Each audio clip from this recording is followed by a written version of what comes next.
سلام دوستان، امروز اومدم با معرفی شربت ونوم، ترکیبی از فرآورده‌های زنبور عسل و گیاهان خاص دارویی. شربت ونوم یکی از قوی‌ترین و تخصصی‌ترین ترکیبات گیاهیه که در درمان و دفع سنگ‌های کلیه و مثانه و همچنین سنگ کیسه صفرا مؤثره. این شربت توانایی این رو داره که سنگ‌ها رو به شنریزه تبدیل کنه، التهابات پروستات و عفونت دستگاه ادراری رو کاهش بده.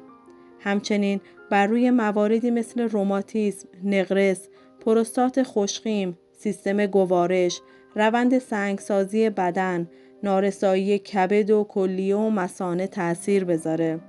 عوامل مؤثر در ایجاد سنگ در بدن: عوامل ارثی، کم آبی بدن، رژیم غذایی نامناسب، تغذیه حاوی سدیم بالا، بی‌تحرکی، محیط کاری گرم که آب بدن را از بین ببره، مصرف داروهای شیمیایی، چاقی، مصرف پروتئین زیاد، محیط زندگی گرم و خشک و عفونت دستگاه ادراری.